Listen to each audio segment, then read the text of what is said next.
Lightning have one more game before the Olympic break, and it's against the Florida Panthers. And I have to ask, are we going to see any more Florida fury between these two teams tonight?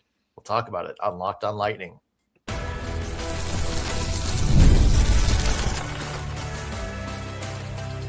You're Locked on Lightning, your daily podcast on the Tampa Bay Lightning. Part of the Locked on Podcast Network, your team every day. Thank you for making Locked on Lightning your first listen of the day. Every single day, we are your free daily Tampa Bay Lightning podcast, part of the Locked on Podcast Network, your team every day. As always, we want to begin with a shout out to our everydayers. Those of you who tune into every single show, every single day, we love you. We appreciate the support you give us week in and week out. I'm Nick Morgan, and I am joined by the Gavin McKenna to my Gavin McKenna's mom, Greg Stephen. Greg, welcome in, my friend. Rest in peace, Artemi Panarin to Tampa Bay Lightning dream. It was fun for the 2 days it lasted. What a weird trade. I can't wait to talk about that. But yeah, Battle of Florida tonight. So pretty exciting day as usual. Hopefully no one gets hurt before this little Olympic break. But yeah, a lot to talk about. Yeah. Well, funny you mentioned that, because did you see the Panthers game last night? Oh, there was another hit that I think the consensus is that should have been 5 in a game. That not only resulted in just a 2-minute minor for the Panthers, but also the ensuing drama resulted in a power play for the Panthers. How does this keep happening? I don't know, man. I just can't stand this team. It's a lot to get to. We'll talk about the game tonight against the Tampa Bay Lightning and whether we'll see any more Florida fury between these teams, whether they'll play any differently with a game left before the break, and also the Artemi Panarin situation, as Greg mentioned. Weird trade to the LA Kings. Were the Lightning ever close? And now that Panarin's off the table, what do the Bolts do now? A lot to get to on today's show, but let's start with the game tonight. Tampa Bay Lightning taking on the Florida Panthers. One last game before the Olympic break, and it is on home ice. Panthers coming up here to Tampa for a big showdown for them. Greg, as we mentioned, Panthers have been kind of in a free fall lately, but big win last night over the Boston Bruins. A little bit of momentum from them. They also got Brad Marchand back in the lineup.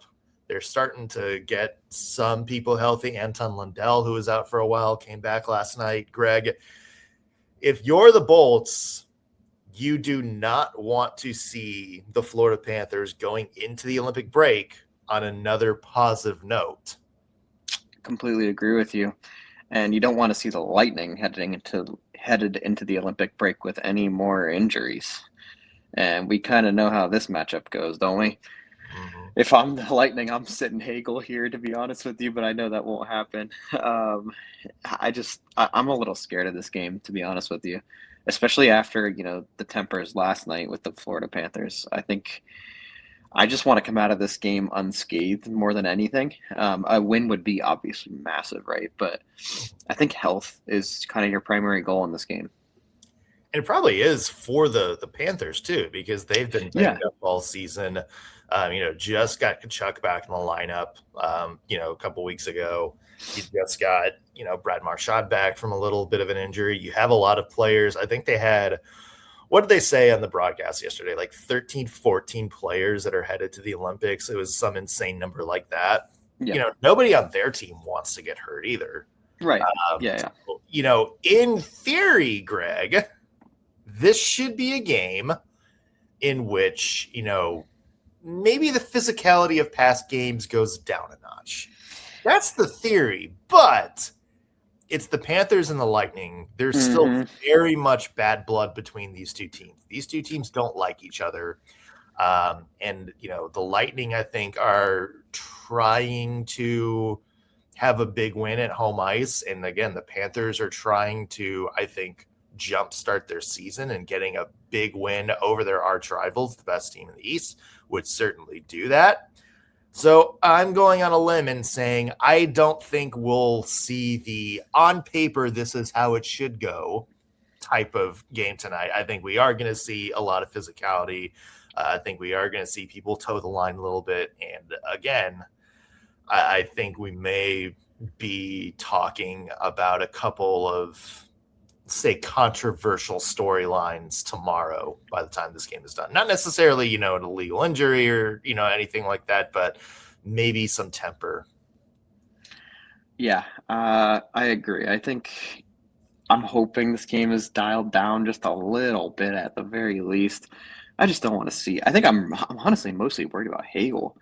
I just think that his personal things with this Florida Panthers team just always results in him getting hurt. And I just hope that he kind of keeps his emotions, wrapped up tonight. And I hope that the Panthers kind of do the same. I think, like you said, both teams don't want anyone getting hurt. I mean, just so many Olympic players, right? I mean, just no reason for it.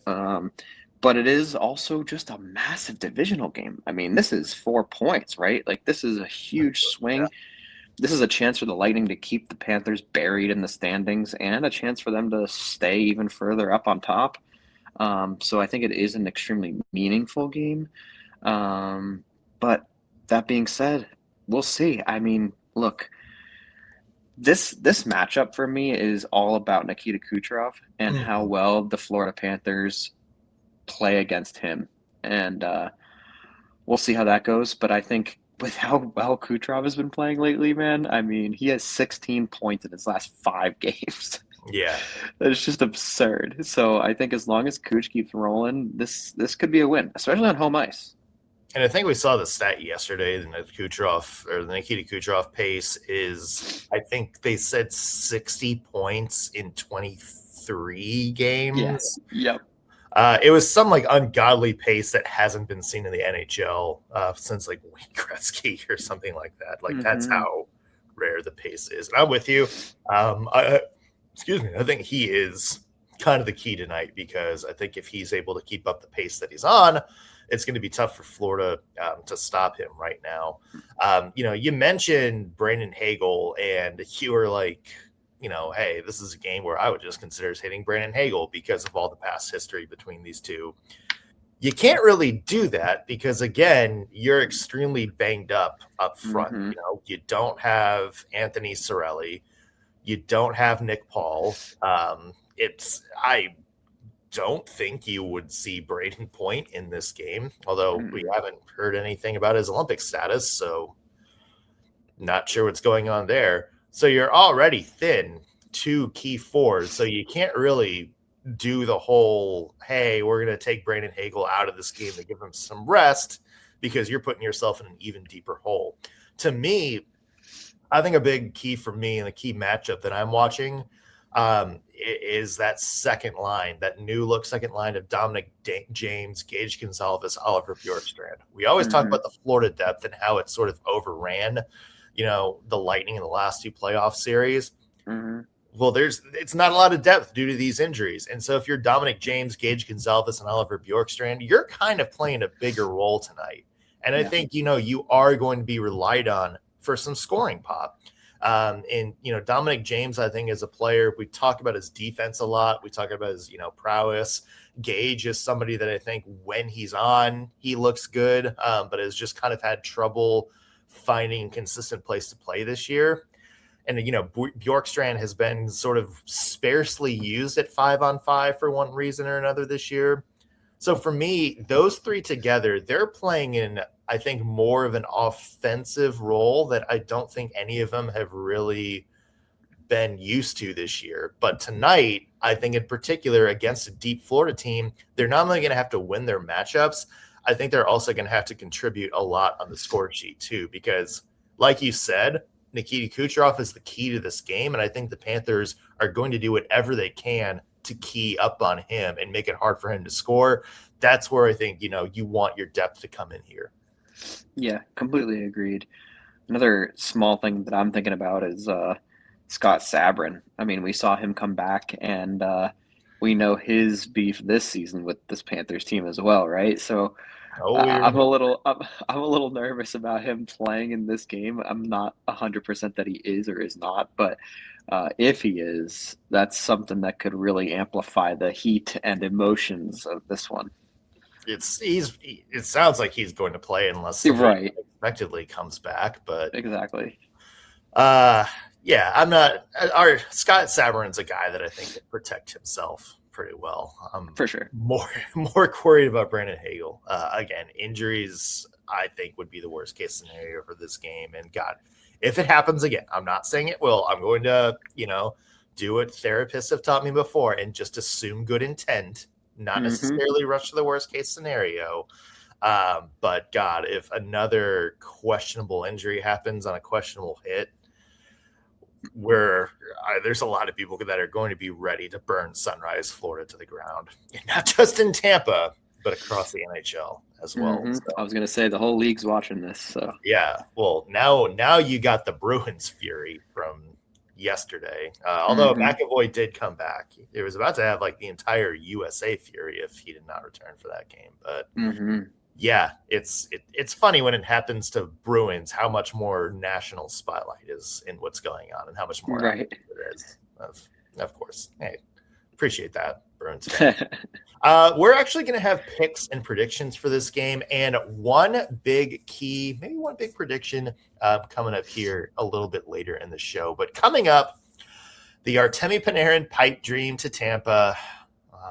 It was over, folks. We'll talk about the wild Panarin trade that did wind up happening with the LA Kings. Were the Lightning ever in on Breadman? And what do they do now that Breadman is off the market? A lot coming up on today's show. We'll be back to break it all down on today's Locked on Lightning. Today's episode is brought to you by Indeed. Hey, have you ever been on an online date with somebody you met on one of those dating apps? Their prompts looked awesome. Their pictures were banging. And then you go out and you realize, wow, this person is not a fit for me at all. Well, it's easy to just not have a second date, but when you hire somebody whose resume doesn't match their real life skills, it can set your business back a little bit. That's why you need to trust Indeed sponsored jobs. If you're hiring, Indeed is all you need. Stop struggling to get your job post seen on other sites. Indeed sponsored jobs puts your posts at the top of the page to help you reach the right candidates faster. And if I needed to hire somebody, I would go straight to Indeed and be very specific about what I needed. Real experience, not just resume buzzwords. And if you use Indeed sponsored jobs, it helps your listing stand out and send quality candidates faster by sending your job posting to candidates whose job or past experience matches your job. That makes a real difference. In fact, according to Indeed data, sponsored job posts directly on Indeed are 90% more likely to report a hire than non-sponsored jobs. So spend more time interviewing candidates who check all of your boxes with less stress, less time, and more results using Indeed sponsored jobs. Listeners of this show get a $75 sponsored job credit to help give your job the premium placement it deserves, and Indeed.com/lockedon. All you have to do is go to Indeed.com/lockedon right now and support the show by saying you heard about it on Locked on Lightning. Terms and conditions apply. Again, if you're hiring, Indeed is all you need. Back on Locked on Lightning, Nick Morgan here alongside Greg Steven. And Greg, yesterday we talked about Artemi Panarin and the weird last-second rumors that connected him with the Tampa Bay Lightning. Obviously didn't happen. Artemi Panarin traded to the LA Kings for basically nothing. I think their fourth highest ranked prospect and a third round pick when it was all said and done. We'll get into the Lightning part in a second, Greg, but what was this trade, man? Like, after all that, third round pick and an okay prospect? Yeah, and if the Kings win a round in the playoffs, it becomes a second round. If they win 2 rounds, they get a fourth as well. But I mean, that's still just peanuts to me. I mean, a prospect and at best a second and fourth for Panarin. And they retain 50% of the salary too. So yeah. I do not get it. I don't. if I'm the Rangers, I don't get it. If I'm Yeah. the Kings, I'm like, oh my God, yeah, let's do this. Right? So yeah, I mean, it's one of those things where it's like, you look at what happened. It's like Tampa couldn't meet that. No other NHL team Right. can beat that. So That's what I think I'm so confused about. I just don't see, like, I was trying to think about it from the Lightning perspective. It's like, if what we were talking about was semi-accurate, you're dealing Bjorkstrand and maybe, a first in 2028, and uh, I don't know what else. I mean, you give up a defenseman or a forward too. I mean, that's just immediately better than this, no? So there is so let's kind of break it down. Kind of the timeline. It sounds like for Emily Kaplan, there are a lot of teams in the mix, including the Bolts, Hmm. including the Carolina Hurricanes, and including the Washington Capitals for Emily Kaplan. But from Molly Walker, who's a very talented beat reporter for the New York Rangers, she said at the end of the day, those would all be rentals. And remember what we Right. said yesterday, Artemi Panarin really wanted to go somewhere where he could resign. And it Hmm. sounds like the LA Kings were kind of the only team willing to do that. So it sort of sounds like Panarin went, I want to go to LA, make it happen. And at that point, there goes your leverage. Um, Right. so maybe it might have been a case, and I guess, Greenlee was the guy that they got back, and the Rangers have said that they think he's LA's top prospect.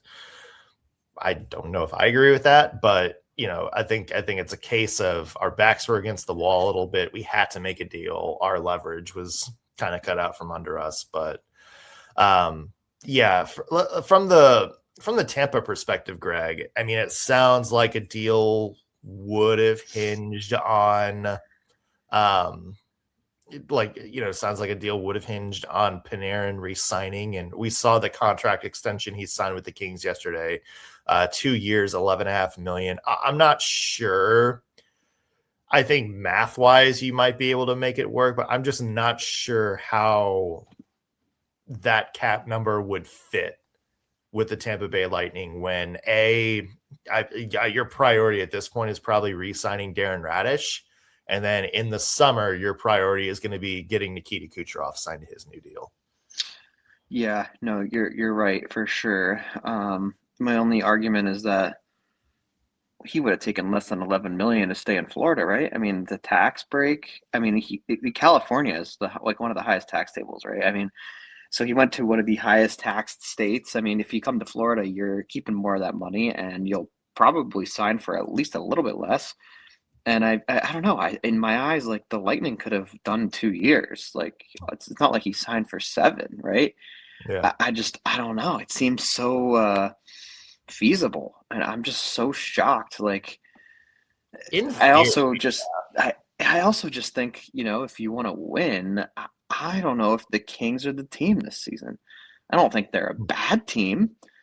Do I think they're gonna beat the Avalanche or Dallas? I just don't think so. But I think if you're looking at the Lightning, you're like, okay, I mean, this team could win the cup right now. yeah. So I don't know. There's just so much in my mind that if I'm even Panarin, I'm just kind of like, oof, state's better, money's better, team is better. I mean, it's LA. It's not like he's going to Omaha, Nebraska here. But I know, but it's still. I mean, that's just financially, I think, a worse play. But I guess if you're getting paid $11 million, it doesn't matter too much. yeah, I'll pay. I'll pay some extra taxes if Yeah. I'm still getting a big return from $11 million. My paycheck says $11 million. All right. So obviously, for whatever reason, it didn't work out. So now I ask Greg, now where do the Lightning go from here? Because, obviously Panarin was the big name on the market. And up until 2 days ago, didn't really seem like a realistic option. Thanks, Elliot Friedman, for getting our hopes up. So now if you're the Lightning, what's your next play? Obviously, the trade freeze is in effect. You can't do anything till after the Olympic break, but you'll have a couple weeks until the deadline at that point.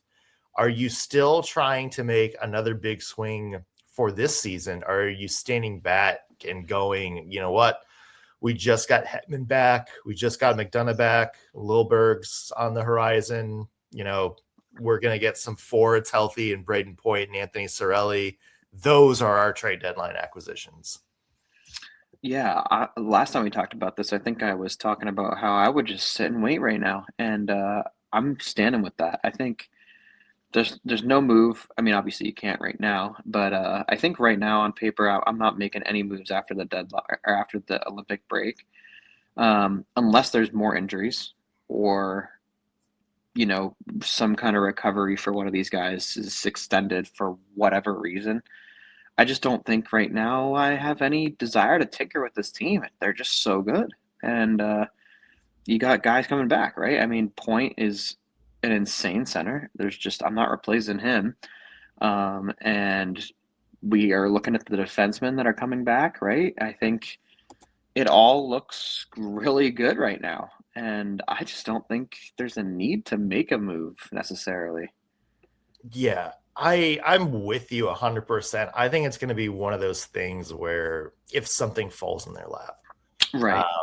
And again, we talked about some of the big names on the market, like Dougie Hamilton is available and Braden Shen, Ryan O'Reilly. All these guys have term left on their deal. And I think that makes it a little bit more complicated for somebody like Julien Brisebois, who for the first time in a couple of years actually does have a lot of flexibility and can go out and make some moves without really having to, full send fix the rest of his lineup.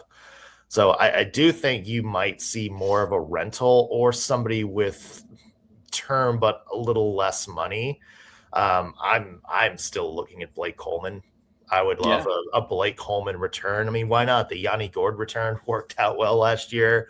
Why not have another somebody from the back-to-back come up? And I think he also fits that, that hole what they need sort of in the middle six.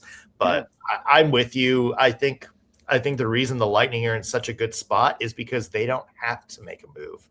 And if they do make a move, it is going to be a move to bolster their team and not just, a move out of desperation or because we feel like we have to keep pace. Mm-hmm. Agreed with you. Yeah. So we'll see what happens. Obviously, a long way to get there. Can't have any more trades for the next couple of weeks because we are officially on the Olympic break for trades. And after tomorrow, we will be on the Olympic break for hockey gameplay as well. One more game tonight. We talked about at the top against the Florida Panthers. Picks and predictions and one big key to the game coming up on today's Locked on Lightning.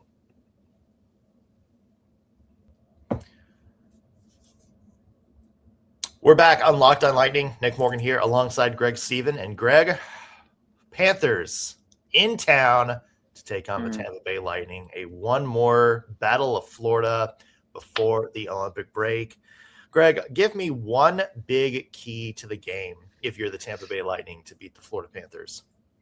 Well, I kind of touched on Nikita Kucherov's impact in this matchup, but I think I'm going to roll with Andrei Vasilevskiy. I think, he plays a solid game here. I think you have a really good shot at winning this. Bobrovsky has looked extremely human this season. He's 3.12 GAA and 87% save percentage. And Vasi's looking real nasty this year, right? I mean, he's got a 2.14 GAA and he's 91.8% save percentage. So I think goaltending is going to be huge here. And I think if Vasi remains how elite he's looked over the last several, I'm going to say months, you got a good shot. That's a good bet there. Andrei Vasilevskiy is certainly the eraser for the Tampa Bay Lightning. Speaking of, I think the key for me is going to be discipline. We know this is a tense showdown. We know that, both teams have bad history. We know sort of the reputation surrounding the Florida Panthers, and we know the history between these two teams in this matchup. I think if you're Tampa Bay Lightning, you got to keep your head on straight. If the Bolts, if the Panthers start something, don't, bite into it unless, of course, they took a run at one of your teammates and knocked him out. At that point, what happens, but you don't want to get drawn into, I would say basically what you kind of got drawn into in that last December game where I think they were on the penalty kill 9 times. You don't want that to happen. You want to keep your head about you. And if there is some rough stuff, let the Panthers melt down.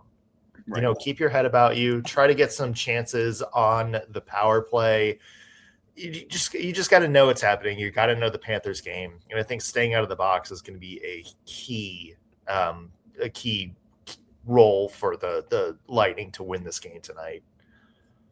For sure. Panthers power play pretty not good right now, 20th in the league. And both teams have a great penalty kill. Really, really good penalty killing teams. And that's definitely a big part of this as well. Like you said, discipline's going to matter. I think more so for the Cats, actually, because the Lightning power play has looked so insane lately. So if they get themselves in the box, Nikita Kucherov's going to make them pay. Yeah. But you know what I think is really a funny stat for this game too is like both these teams horrendous on the dot. 27th in the league for the Panthers and 29th for the Lightning. Both just so bad on the face-off, man. I think it's just a silly matchup in that regard. I keep saying that they need to improve on the face-off circle. It's going to burn them at some point, and it hasn't burned them yet. Not yet. It hasn't burned them yet, but Greg, I'm telling you, the minute they let in a game-deciding goal because they lose a key face-off, I'm going to be insufferable on this show. Yeah. Let me tell you. I think I talked about that one stat that Patty Maroon brought up, I think maybe 2-3 weeks ago. He was talking about this stat line where in the games where the Lightning lose, like, I think it's 60% of their face-offs, they win 100% of the time for whatever reason. Yeah. Shut up, Pat Maroon. Your stats are getting in the way of my narrative. Right. Pretty funny. I would love to see them get better in the face-off circle. That is all I'm saying. All right, Greg. I agree. Shall we go over/under for this game? According to our friends at FanDuel, 6.5 is the over/under. 6.5 is really high. I'm going to go with the under this time. Oh, okay. What makes I know. You go I under? Rarely take the under, but I'm going. I think both goalies are just so good, and I think there's going to be a lot of chaos in this game as usual. And I don't know. I don't think both teams are scoring. I don't think both teams are scoring 4 goals. I mean, not that would be required for the over, but still, it would need to be 4-3 or something like that. And I don't think so. I don't think that's happening. See, I think it is going to happen. I think we're going to see a 4-3 or a 5-3 tonight. So I'm going to take the over on this one. I just think the way that Nikita Kucherov is scoring, I do think that, the Panthers certainly are a very talented team with a lot of people who can put the puck in the back of the net. So for me, I'm going to go over tonight. I'm feeling 5-3. Okay. Nice. Right, Greg, give me your prediction for somebody who will score a goal at any time tonight. Okay, I'm taking Yanni Gourde tonight. I think I really like you kind of swayed me in this direction. I think what you said is true. It's this line is just so good and so aggressive, and the depth I think is going to be huge in this game, especially if the Cats are so focused on isolating Cooch. I think this line has been so sharp. Holmberg's looked good to me lately. He's just been I've noticed him a lot despite not having a ton of points. I think he still is very, very noticeable, and the same is true of Girgensons and Gourde, right? So I'm going Yanni. I think this line's really good. Yeah, it's plus 380 according to FanDuel for a Yanni Gourde anytime goal tonight. I want to say Darren Radish so bad, Greg. Yeah, I bet. I want to say Darren Radish so bad. 5 consecutive goals for him, or 5 consecutive games with a goal for Darren Radish. I don't know if I'm putting money on a 6. That would be wild for a defenseman. Although I will say the way that Lightning power play have been cooking, it's possible. I feel like I got to go easy money here, and I got to go Nikita Kucherov. Okay. The way that he's been playing, just scoring at an ungodly pace. I think there is I can't remember who talked about it yesterday, but one of the national, writers, kind of talked about Kucherov kind of now entering the Hart Trophy race and being a realistic number 1 for that. it's hard not to bet against him. So if I can't go Darren Radish, I'll go Nikita Kucherov, a nice safe plus 125 for an anytime goal tonight per FanDuel. Love that. Yeah. All right. Well, we'll see tomorrow if our predictions came true. We will be back here with a full recap of the game between the Lightning and the Florida Panthers tonight. Should be some fireworks, so make sure you stay tuned for that. Hey, in the meantime, make sure you hit that subscribe button, whether you're watching us on YouTube or listening in on your favorite podcasting platform. Not only helps us out with the numbers, but it lets you guys know when we have fresh content for you as well. That's going to do it for us on today's Locked on Lightning. Thanks for making us your first listen of the day. Back with a new episode tomorrow. We'll see you then.